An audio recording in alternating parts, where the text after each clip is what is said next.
Patancheru MLA Gudem Mahipal Reddy సోదరుడు మధుసూదన్ రెడ్డి ఇంటికి చేరుకున్న మాజీ మంత్రి సిద్దిపేట ఎమ్మెల్యే హరీష్ రావు ఇక గూడెం బ్రదర్స్ ఇళ్లలో నిన్న సోదాలు చేసిన ఈడీ అధికారులు ఈడీ తనిఖీలు వివరాలు అడిగి తెలుసుకుంటున్న మాజీ మంత్రి హరీష్ రావు కామెంట్స్ అధికారంలో ఉన్న కేంద్ర రాష్ట్ర ప్రభుత్వాలు ప్రతిపక్ష ఎమ్మెల్యేలను ఈడీ ఐటీ దాడులతో వేధిస్తున్నారు. ఎమ్మెల్యే గూడెం మహిపాల్ రెడ్డి ఇంట్లో ఎలాంటి అవినీతి ఆస్తులు దొరకలేదు.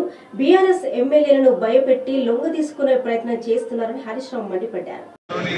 మహిపాల్ రెడ్డి గారి పైన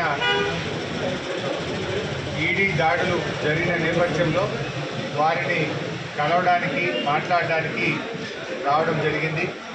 ముఖ్యంగా ఈరోజు దేశంలో అధికారంలో ఉన్న కేంద్ర ప్రభుత్వం, రాష్ట్రంలో అధికారంలో ఉన్న రాష్ట్ర ప్రభుత్వాలు ప్రతిపక్ష నాయకులను, ప్రతిపక్ష శాసనసభ్యులను టార్గెట్గా చేసి వేధించే కార్యక్రమానికి పాల్పడుతూ ఉన్నారు.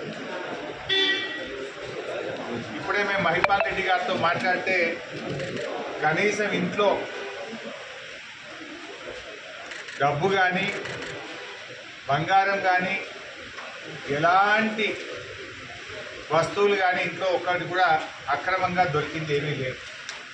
ఏది ఉన్నా ఐటీ రిటర్న్స్తో బాజాబ్తా అన్నీ క్లియర్గా స్పష్టంగా ఉన్నాయి తప్ప ఒక్క తప్పు కూడా లేదు. అయినా ఎందుకు దాడులు చేస్తున్నట్టు కేవలం భయభ్రాంతులకు గురి చేయడం, దొంగ తీసుకునే ప్రయత్నం చేయడం.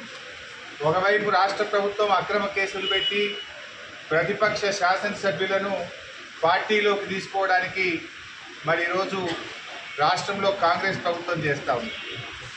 ఇవాళ దేశంలో ఐటీ ఈడీ దాడుల గురించి